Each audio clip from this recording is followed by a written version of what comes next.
The newest member of the Romney ticket wasting no time. Congressman Paul Ryan is going to be campaigning in the swing state of Iowa today. Mitt Romney is going to be in the state of Florida. Democrats already taking the opportunity to focus on the Sunshine State, saying that Ryan's proposed budget plan would hurt the people there who are using Medicare. And, of course, elderly population in the state of Florida. That's why that message could resonate. Brings us right to Ari Fleischer. He's a CNN political contributor, was the press secretary to George W. Bush. He's also an unpaid occasional communication advisor to the Romney campaign. When they call, you take their calls and you give them some advice. Nice to have you, Ari. First and foremost, what do you make of this pick? What do you think? Well, I love it, and I think what it does for Mitt Romney is it helps define what his top priority is, and his top priority is fiscal. It's the economic crisis this country is in. That's what vice presidential selections tend to do for presidential nominees. They define what is most important to them.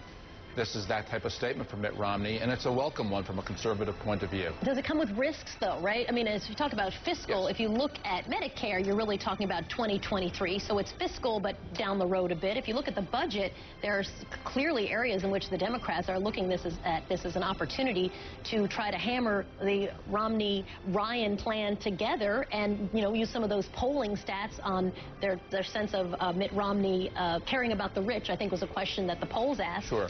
Said that was a problem. Of course it comes with risks. And this is exactly the type of risk, though, we should be talking about in the election. The future of our country, as Governor of Indiana, Mitch Daniels, says, the red menace is all the red ink that our government is bleeding. And are we going to confront those issues head on and do something about trillion-dollar deficits as far as the eye can see, which are really principally coming from weak growth, and then it's overspending on the nation's entitlement programs, Medicare and Medicaid included? Or do we ignore those because it's politically controversial and has political risk? That's why I think it was a smart decision by Mitt Romney. He's shown that he is interested in governing in a serious fashion and not making it a campaign over small issues and minor issues or personal issues.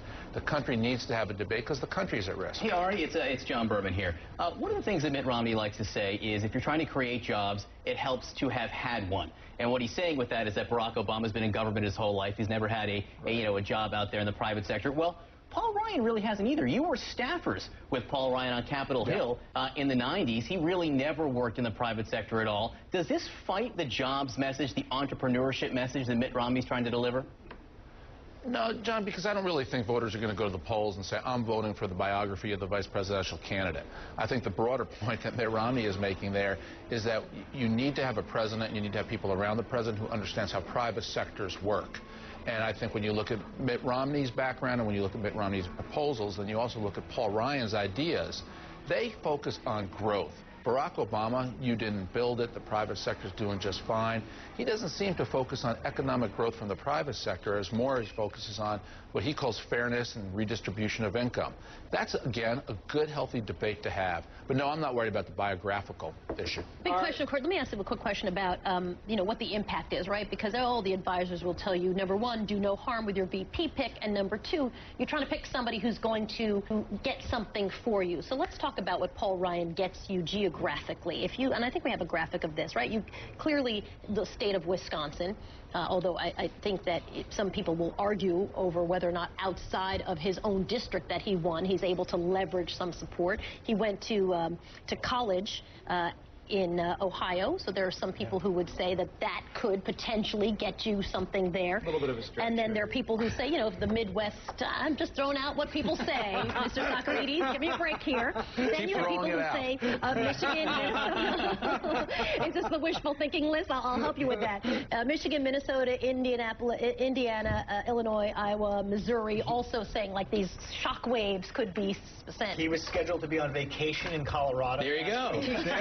Just trying to get a little... Ari, I'm really interested, Ari. You really think that this will change the nature of the discussion? You think that this will mean that we are going to have a debate in this country over the next several months about the Ryan budget and what it would mean for the country? Well, I think that's Mitt Romney's intention. That was my bigger point. that the selection helps define what the priorities are of the nominee, and he's making his priorities reform, fiscal reform, taking straight on, head on America's economic crises. Do voters want fiscal reform? I'm not a big believer in the demographics of the vice presidential selection. You know, John Edwards didn't deliver North Carolina for John Kerry. I'm dubious in the modern era that people really vote much on the basis of where the vice president is from or he can deliver an ethnic group. The race really does settle down quickly when the selection goes right to the presidential candidates, Obama versus Romney. The only interesting thing geographically about the Ryan selection is his district went for Barack Obama, and in a close election in the state of Wisconsin, if you flip a district that went for Obama to a district that goes for Romney, can that move the state? Maybe. But I don't think at the end you pick a person on the biography. We'll see. All right. Ari Fleischer, always nice to see you this early. Appreciate it.